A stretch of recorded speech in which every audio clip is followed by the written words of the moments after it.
Hi friends, welcome to Crick 360. India versus England 5 టెస్టుల సిరీస్లో భాగంగా ప్రతిష్టాత్మకమైన లార్డ్స్ వేదికగా 3వ టెస్ట్ మ్యాచ్లో డే 1 సక్సెస్ఫుల్గా ఎండ్ అయిపోయింది.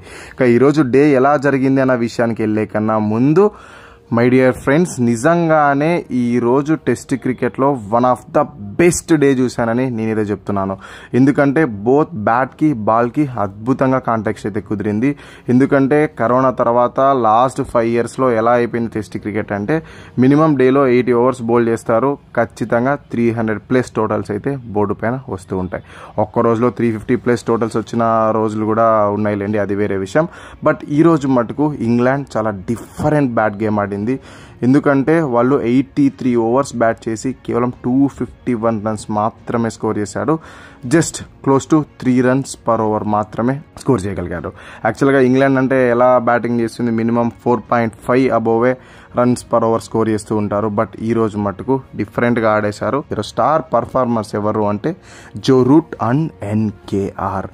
జో రూట్ తన ఒరిజినల్ బ్యాటింగ్ ఏంటో ఈరోజు రుచి చూపించాడు. డే ఎండ్ అయ్యేసరికి తన సెంచరీ కంప్లీట్ చేసుకున్నప్పటికీ 2 అద్భుతమైన పార్ట్నర్షిప్లు చేశాడు. అసలు వాళ్ళ ఇన్నింగ్స్లో 50+ పార్ట్నర్షిప్లు 2 వస్తే ఆ రెండిట్లోనూ జో రూట్ బాగా మంచుకున్నాడు.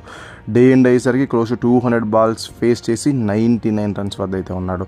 అఫ్కోర్స్ రేపు మ్యాక్సిమం జో రూట్ అయితే సెంచరీ చేస్తాడు. ఎందుకంటే అతను అన్స్టాపబుల్గా కనిపిస్తూ ఉన్నాడు. ఎక్కడే కానీ ఛాన్సెస్ ఇవ్వకుండా ఛాన్స్లెస్ బ్యాటింగ్ అయితే ఈరోజు చేశాడు. ఇంకొక హ్యాండ్లో నితీష్ కుమార్ రెడ్డి మటుకు వేరే లెవెల్ బౌలింగ్ వేశాడు. మన ప్రధానమైన పేసర్లైన జస్ప్రీత్ బుమ్రా, ఆకాష్ దీప్ అండ్ మహమ్మద్ సిరాజ్ ఇంగ్లాండ్ బ్యాటర్స్ని ఇబ్బంది అయితే పెట్టారు, కానీ వికెట్ టేకింగ్ డెలివరీస్ అయితే బౌల్ చేయలేకపోయారు. బూమ్రాకు వచ్చిన ఆ ఒక్క వికెట్ని మినహాయిస్తే. బట్ ఎన్కేఆర్ మటుకు 4 ఛాన్సెస్ క్రియేట్ చేశాడు. అందులో 2 వికెట్లుగా మారితే ఒకటి హాఫ్ ఛాన్స్గా కన్వర్ట్ అయితే ఇంకొకటి అంపైర్స్ కాల్గా వచ్చింది. అందుకనే మన ఇండియా తరపు నుంచి ఈరోజు స్టార్ పర్ఫార్మర్ ఎవరు అంటే ఎన్కేఆర్. ఇక డే ఎలా ప్రోగ్రెస్ అయింది అన్న విషయానికి వచ్చేస్తే ఫస్ట్ సెషన్లో 25 ఓవర్స్ అయితే జరిగాయి. కేవలం 83 రన్స్ మాత్రమే స్కోర్ చేయగలిగింది ఇంగ్లాండ్. ఫస్ట్ 13 ఓవర్స్ వరకు బూమ్రా, ఆకాష్ దీప్, మహమ్మద్ సిరాజ్ను ఓపెనర్స్ అద్భుతంగా నెగోషియేట్ చేశారు. బట్ ఎప్పుడైతే 14th over Nitish Kumar Reddy ball అందుకున్నాడో సెకండ్ బాల్కే 40 బాల్స్ ఫేస్ చేసి 23 రన్స్ మీద అద్భుతంగా సెట్ అయ్యేలాగా కనిపిస్తున్న బెన్ డకెట్ని పెవిలియన్కి చేర్చేశాడు. ఇక 2 బాల్ల గ్యాప్లోనే జాక్ రాలిన్ కూడా పెవిలియన్కి చేర్చేశాడు. దాంతో 44 రన్స్ పార్ట్నర్షిప్ అయితే బ్రేక్ అయిపోయింది. ఈ 2 వికెట్లని రిషబ్ పంతే క్యాచ్ తీసుకున్నాడు అనుకోండి. ఇక దాని తర్వాత ఒక పెద్ద పార్ట్నర్షిప్ అయితే వచ్చింది. ఎంత పెద్ద పార్ట్నర్షిప్ అంటే జో రూట్ అండ్ పోప్ కలిసి ఏకంగా 209 డెలివరీస్ ఫేస్ చేసి 109 రన్స్ హ్యూజ్ పార్ట్నర్షిప్ అయితే చేశాడు.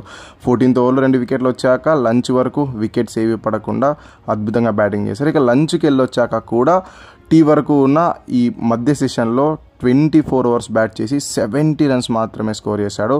ఓవరాల్గా 3 సెషన్లోకెల్లా స్లోయెస్ట్ రన్స్ per over అయితే ఈ సెషన్లోనే వచ్చింది. మన స్పిన్నర్స్ కూడా బాగానే ఇబ్బంది పెట్టారు. బట్ అయినప్పటికీ వికెట్స్ అయితే ఈ సెషన్లో ఏమీ రాలేదు. అటు ఇంగ్లాండ్దని చెప్పలేం, ఇటు ఇండియాదని చెప్పలేం. బట్ గుడ్ సెషనే, వికెట్స్ ఏవి రాలేదు కాబట్టి కొంచెం ఇంగ్లాండ్కి హెడ్జ్ అయితే ఉంది ఆ సెషన్లో. సో ఇక టీకి 153 రన్స్ ఉన్నప్పుడైతే వెళ్ళారు. 49 ఓవర్స్ కంప్లీట్ అయ్యాక టీకి వెళ్ళొచ్చిన ఫస్ట్ ఓవర్ ఫస్ట్ బాలే అద్భుతమైన బాల్తో పోప్ని పెవిలియన్కి చేర్చేశాడు రవీంద్ర జడేజా. దాంతో 109 రన్స్ బిగ్ పార్ట్నర్షిప్ అయితే బ్రేక్ అయిపోయింది. పోప్ నిజంగానే చాలా బాగా సెట్ అయిపోయాడు. 109 డెలివరీస్ ఏమో ఫేస్ చేసి 44 రన్స్ స్కోర్ చేశాడు. హాఫ్ సెంచరీ దిశగా వెళ్తున్నప్పుడు జడేజా ఒక బ్రిలియంట్ బాల్తో పెవిలియన్కి చేర్చేశాడు.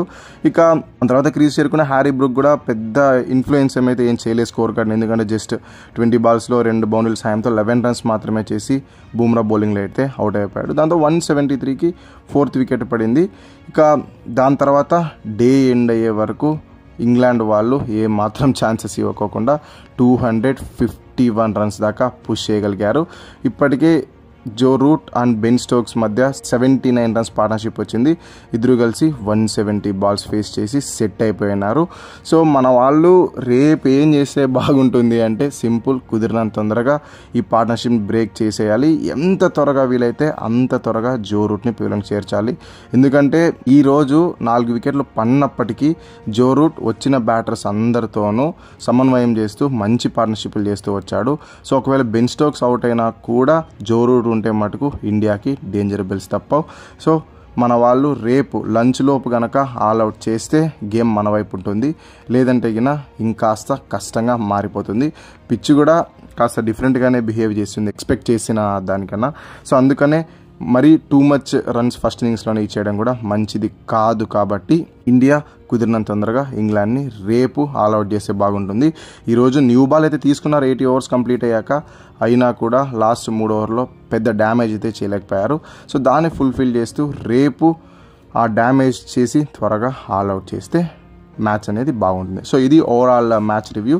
దీనిపై మీ ఒపీనియన్స్ ఏంటో కింద కామెంట్లో తెలియజేయండి. రేపు ఇండియా ఏం చేస్తే బాగుంటుంది అనుకుంటున్నారో మీరు దాన్ని కూడా తెలియజేయండి. సో ఇది వీడియో మనకి కలుసుకుందాం. అంతవరకు సెలవు. Thank you so much for watching this video. అన్నట్టు వీడియో నచ్చితే లైక్ చేసి ఛానల్ని మటుకు సబ్స్క్రైబ్ చేసుకోవడం మర్చిపోకండి, ఎందుకంటే సబ్స్క్రైబ్ చేసుకోవడం చాలా ఇంపార్టెంట్.